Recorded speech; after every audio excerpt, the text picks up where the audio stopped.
My name is Aaron Kroon, and this is my Fuel Science 431 final project on Europe's energy issues. Europe, although they do a good job of utilizing renewable energy, still predominantly uses fossil fuels, namely natural gas and oil, and most of that comes from imports that come out of Russia. To give you an idea of what the word mostly means, for instance, Germany imports roughly a third of its oil and natural gas from Russia. So there is a substantial amount of energy coming in from that country. This is a problem because if you've noticed the recent activity with the Russians in Ukraine and the Crimean Peninsula, Europe isn't all that happy about it, and neither is the US. But Europe doesn't seem to want to do too much as an economic punishment because it could hurt them in the long run also. If you stop trade of energy coming in, that also means that Europe will run out of energy sources such as oil and natural gas. So they're kind of stuck. So they're looking around as, okay, if we can't punish Russia or because of this energy, maybe we can get it somewhere else. Where could we get it from? Some people in the US are saying, why not export our excess natural gas and oil over to Europe to help them out with to stop the Russian stranglehold on their energy dependency. So with the shale gas boom and the shale oil boom in the US, there's a significant amount of oil and natural gas now being produced.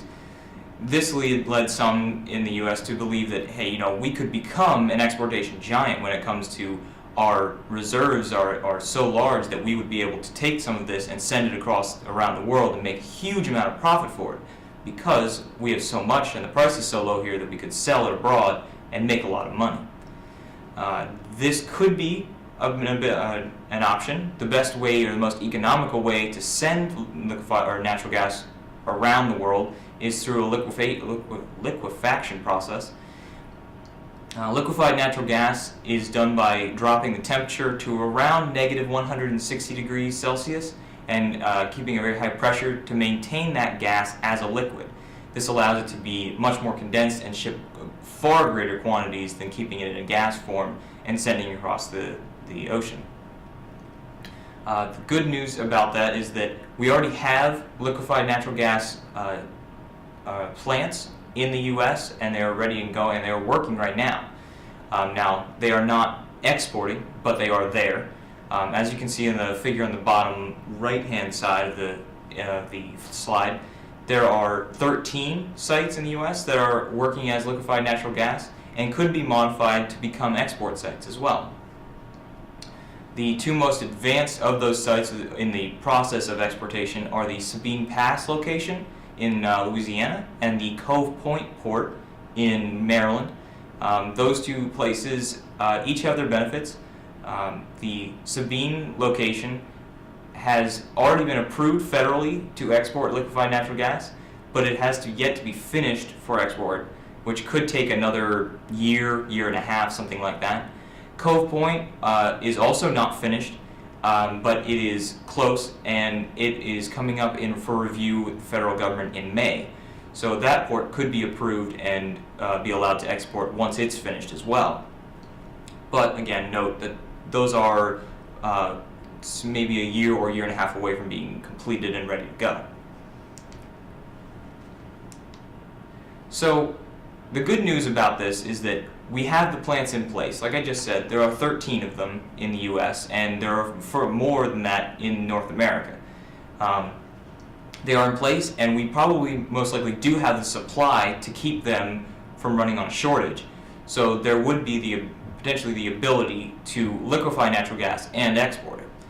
The other good news is that the technology to run the ships, because they are very advanced to keep that gas as a liquid, that technology already exists. It's already being used around the world in exporting LNG from other countries. So all we need to do is utilize that technology, build our ships, and then we can export.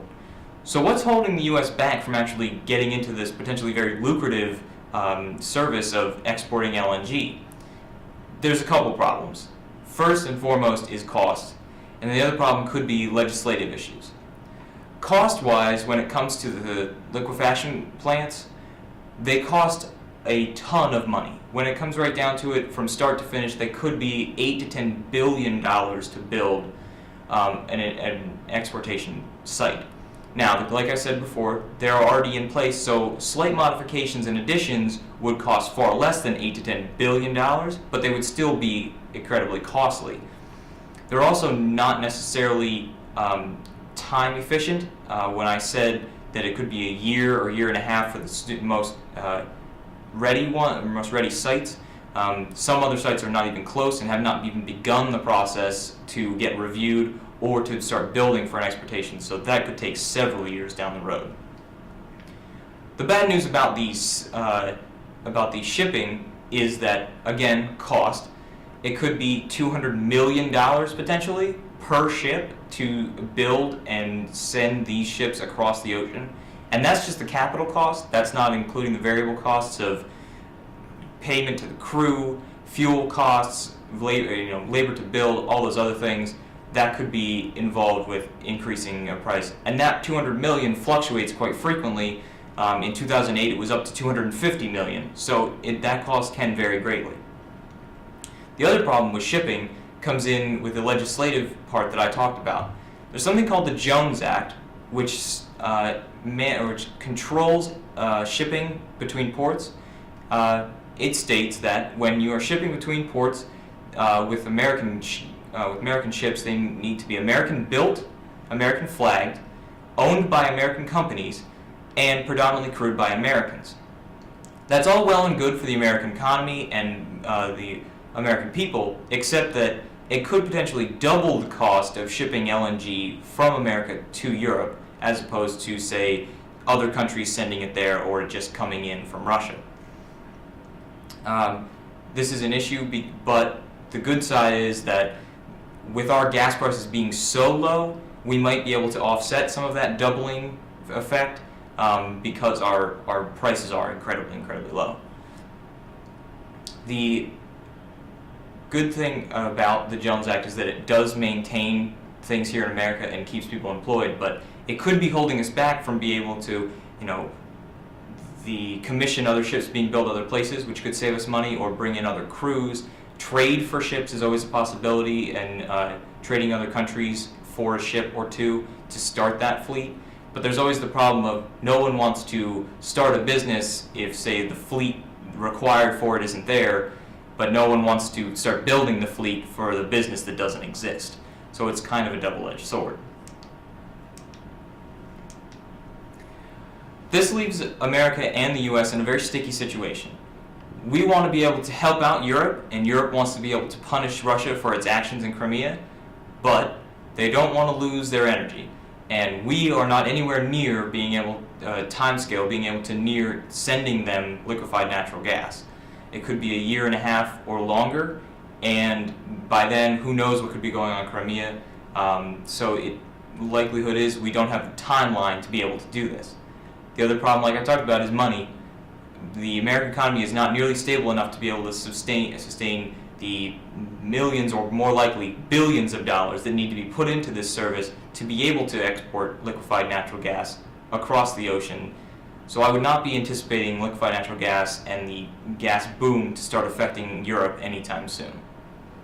The following two slides, there's one, are the citations for the resources that I used in this research, and the last slide is the images that I've used in this PowerPoint. I'd like to thank you for watching.